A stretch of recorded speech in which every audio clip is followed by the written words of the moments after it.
बोलो जयकारा बोल मेरे श्री गुरु महाराज की जय। श्री सतगुरुदेव भगवान की जय। गुरुमुखो, संसारी जीव क्यों दुखी है? इसलिए कि उन्होंने अपनी ख्वाहिशों के द्वारा दुखों को बेअंदाजा ढेर अपने अंदर में जमा रखा है। यह मत समझो कि एक दिन की किसी एक ख्वाहिश से या एक दिन के मलिन और बुरे संस्कारों के सबब से जीव दुखी हुआ है या दुख की मौजूदा हालत में पहुंचा है, बल्कि यह कि काफ़ी वक्त से जमा हुआ मलिन संस्कार ही आज जीव को दुखी बनाए हुए है। कोई न कोई ख्वाहिश जैसे धन पदार्थ प्राप्त करने की, संसार के भोगों को पा लेने की, शरीर और इंद्रियों के सुख की प्राप्ति की अथवा इसी प्रकार की दीगर ख्वाहिशें इंसान काफ़ी समय से अपने अंदर में पैदा और जमा करता रहा है, जिनका नतीजा यह है कि आज वह दुखी और अशांत है। कुदरत की तरफ से कभी किसी के साथ अन्याय या रूहानियत नहीं होती। अपनी ख्वाहिश के बगैर कोई भी चीज़ किसी को नहीं मिलती। जीव की हालत जो कुछ आज है, यह उसकी अपनी पैदा की हुई है। अगर कोई यह कहे कि मैंने तो सुख की ख्वाहिश की थी, बदले में मुझे दुख और अशांति क्यों मिली, तो इसका उत्तर यह है कि जिन पदार्थों की ख्वाहिश की गई थी, उनका जो प्रभाव है उससे कोई भी नहीं छूट सकता। जो कुछ तुम्हें मिला है तुम्हारी अपनी ख्वाहिश से और तुम्हारी अपनी इच्छाओं के मुताबिक ही मिला है। कुदरत का कानून यही है और इसमें कम ज़्यादा होना संभव नहीं।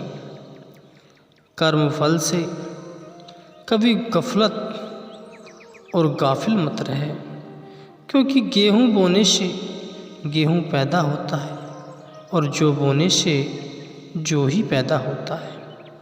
जैसी करनी वैसी भरनी, जैसा ज्ञान वैसा ध्यान, जैसा कर्म वैसा धर्म, जैसा ख्याल वैसा हाल। जो करोगे सो पाओगे। की कर बोकर आम नहीं खाया जा सकता। मामूली सा बीज भी अवश्य फल लाता है, क्योंकि उसमें फल देने की कला गुप्त रूप से मौजूद है। तथा बीज बोए बिना कोई भी फल प्राप्त नहीं होता। यह तो कभी हो ही नहीं सकता कि बीज बो दिया और उसमें फल न लगे। ये दुख, अशांति, कल्पना और 84 लाख प्रकार की नीच योनियों के बंधन जो तुम्हारे पल्ले पड़ गए, ये सब तुम्हारे अपने मांगे हुए हैं। खुद ही जीव इन चीज़ों को इकट्ठा करके अब परेशान होता है और रोता चिल्लाता है। इसी दुख, अशांति, कल्पना और नीच योनियों के बंधन से छुटकारा हासिल करने के लिए ही जीव संत सद्गुरु की शरण में आता है। चाहे वे खुद इस बात को समझता हो या न, संत सद्गुरु ही इस भेद को जानते हैं कि यह जीव क्यों दुखी है, और वह अपने सत्संग उपदेश द्वारा इसे दुखों से छुटकारा पाने की तरकीबें बताते हैं।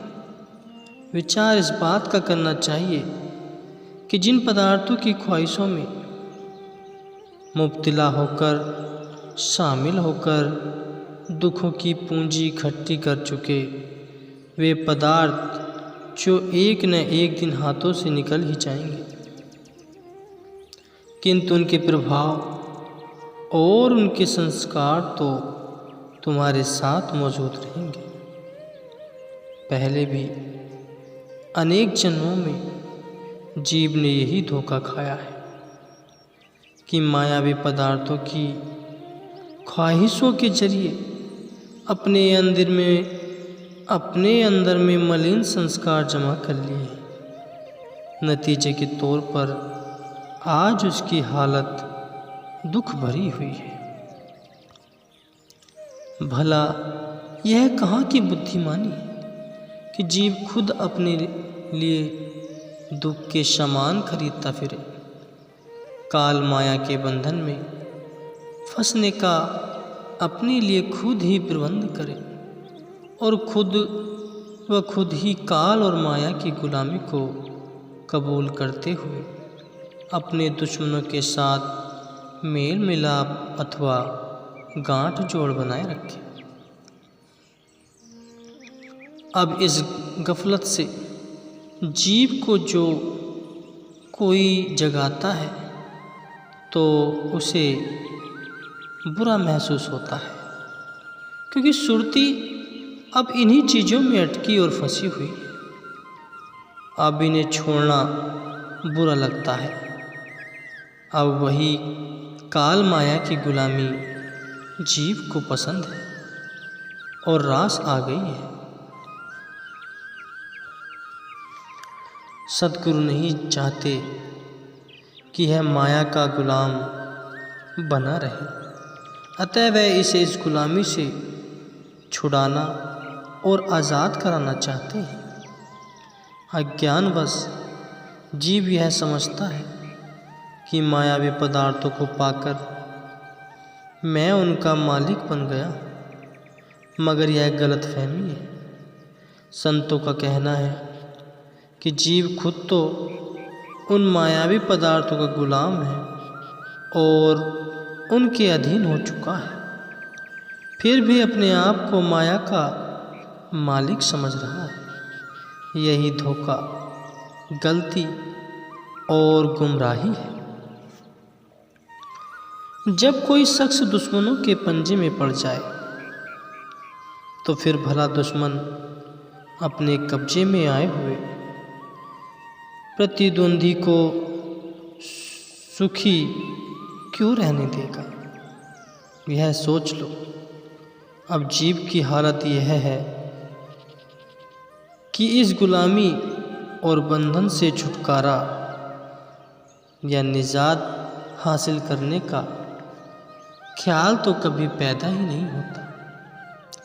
उल्टे मायावी गुलामी का जुआ अपने कंधे पर मजबूती से जमाए रखने की ख्वाहिश अंदर में मौजूद है। काल और माया की गुलामी से आज़ाद होने के लिए अब जीव को संत सद्गुरु की गुलामी, दासापन और सेवा के मार्ग को अपनाने की ज़रूरत है। अपने आप तो जीव काल और माया की गुलामी से आज़ाद होने से रहा।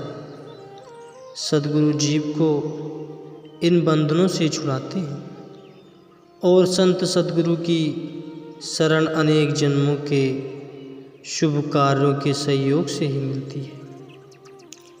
संत सद्गुरु जीव के ख्यालों का रुख बदलते हैं, क्योंकि अब यह जीव काल माया के मुकाबले में निकल आया है और इस मुकाबले के लिए उसे ताकत इकट्ठी करने की ज़रूरत है। इसलिए इसे अपने ख्याल का रुख पलटना होगा।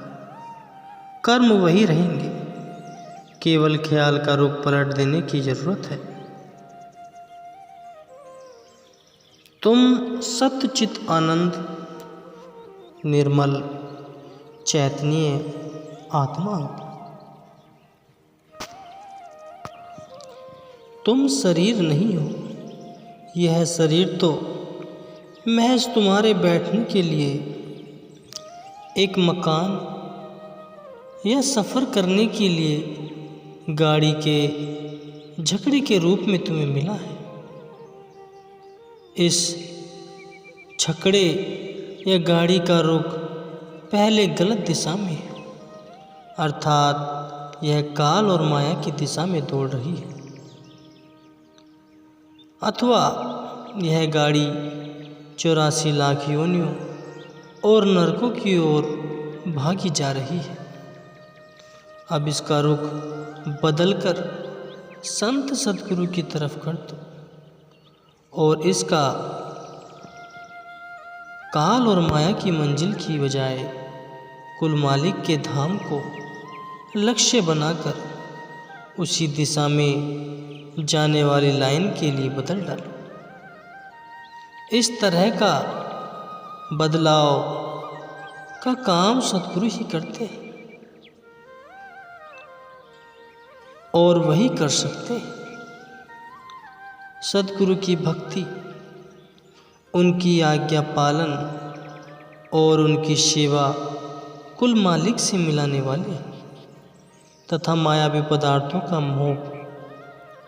मोह काल व माया से मिलाता है। अब यह तुम्हारी मर्जी है कि दोनों में से जिसके भी मोहब्बत और प्यार का दामन पकड़ लो।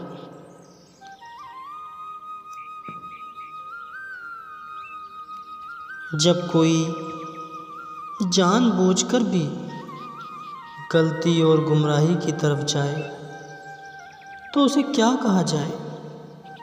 संत सद्गुरु तो हकीकत को जतला देते हैं, लेकिन हकीकत को समझकर भी अगर कोई न समझे तो उसकी मिसाल ऐसी है जैसे कोई शख्स हाथ में दीपक लेकर कुएं में जा गिरे। मन जानत सब बात, जानत ही अवगुनी करे, काहे को कुचलात हाथ दीप कुएं परे। अब करना यह है कि जिस प्रकार धीरे धीरे माया और मलिनता की ताकत जमा की गई है, उसी प्रकार धीरे धीरे सेवा, भक्ति, प्रेम, ध्यान, पूजा आदि के द्वारा मालिक और सद्गुरु के मिलाप की ताकत को पैदा करना है। संत सद्गुरु तुम्हारे अंदर भक्ति और प्रेम का बीज डाल देते हैं। इस बीज का सेवन करो और इसकी ताकत को बढ़ाओ। जो सत्संग, सद्गुरु सेवा और आज्ञा पालन में जीव लग जाता है, त्यों ही उसके अंदर रूहानी ताकत पैदा होती जाती है। भक्ति मार्ग में रुकावटें भी आती हैं और इन रुकावटों के कारण अगर कहीं पांव फिसल भी जाए तो भी रुकना नहीं चाहिए। गिरते पड़ते हुए चलते रहने से अवश्य ही जीव एक न एक दिन अपनी मंजिल पर जा ही पहुँचेगा। इसलिए सद्गुरु सेवा, भक्ति, प्रेम, आज्ञा पालन और विश्वास के द्वारा अपने अंदर में रूहानी ताकत को पैदा करके मानव जन्म का सच्चा लाभ उठा लो गुरुमुखो।